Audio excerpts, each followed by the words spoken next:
All right, guys. So before we move on to the next lesson, I just wanted to show you guys two tools that we can use for mapping and for you to kind of like have a even like a more confluence on your mapping and price action in general. So one of them is it's to make your swing structure more mechanical, which that will help you like to if you struggle seeing like where you should mark your swings, then you can use this technique. So like how do you do that? Like first thing, you can go to, there's this tool here which it measures like the time and how many pips it pulls back on the charts. Or you can also hold shift and press, let's say here, right? We had this, like I said, like you can see it with just like without any, just by looking at the charts you can see the movement. You see that? Boom, boom. Okay, so this would be our like swing low, swing high. Then this was just like kind of sideways going down. Then this was their swing low, swing high, swing low, swing high. Okay, so you come here and this would be our swing low, right? You come here and then oops, gotta make sure that it's glued to the lowest point. So you come here and you click, and it's going to measure like how many pips it pulled back. So you can see that that one is 128. It was like 7 days, 30 bars. You can see all that. So this was the 128, and then this one was 152. And this one was, you can like measure the last 5, last 6 just by looking, remember, like the push and the pullback.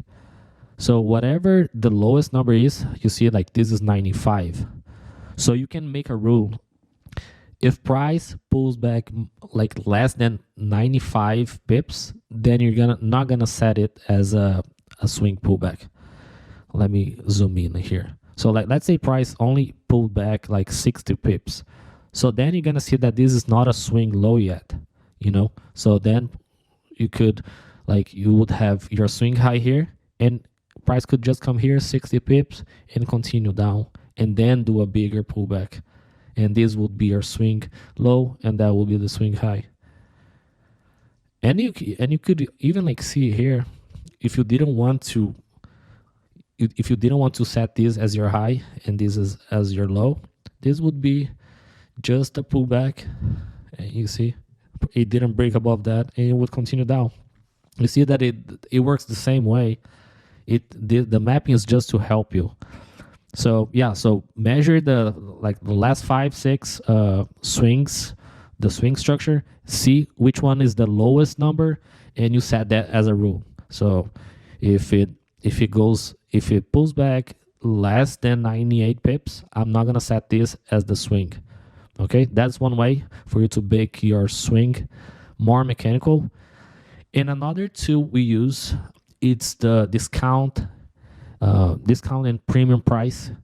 So we can use, to tell you the truth, this is just a confluence I use, but I don't use this tool a lot, but it's good to know in the beginning. Like I said, like a lot of that, it comes with experience, but I'll teach you what it is. So basically what it means about the discount and premium prices is that on this move, like let's say we had this this swing move, right? So we had this swing move. So you don't want to be selling on these lows here, right? Like if we're doing like this is a swing, so this is different. This is the 4 hour, so it's different because we usually look for entries on the 15-minute. But let's say like you don't want to, after price pushes, like what does price do after we push? We usually have a pullback, right? So you don't want to be looking for like swinging, like entering a short here and I want to target here, because you already know we had a bearish boss and price will probably pull back somewhere here.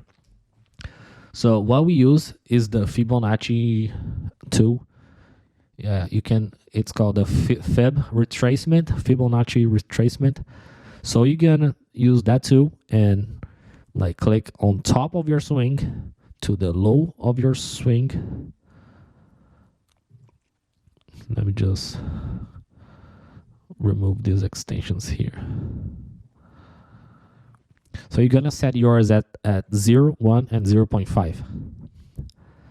So all that means is that this is the EQ, the equilibrium, the 50% of this move. So this would be 50%, and that would be 50%, and this would be the middle of that move.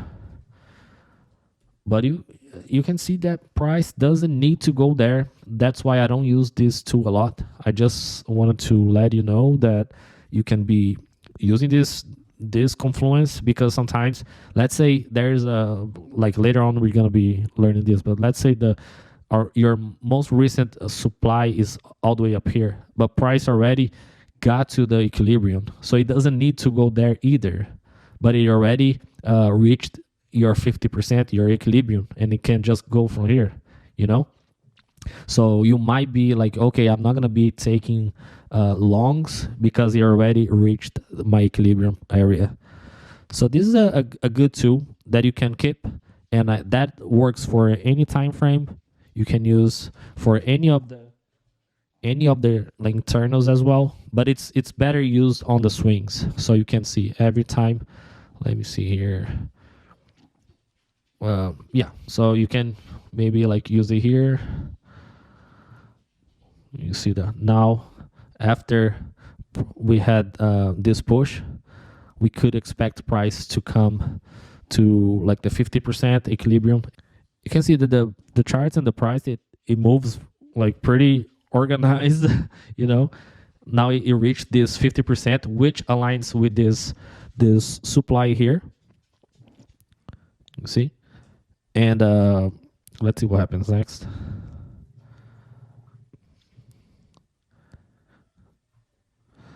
Let's see. Yeah, you see, look, price came to the 50% area, the equilibrium of this move, and after this, remember what I just said, price just died from there because it already reached a area of a premium area where you can be selling. It's the same, like trading is like buying and selling, so you don't want to be buying too high, you know. So if price is already here, you don't want to be buying high. You want to wait for price comes to the discount area to then you buy it again. Okay, so let me know if this is useful, and you can be setting this. Start as you map.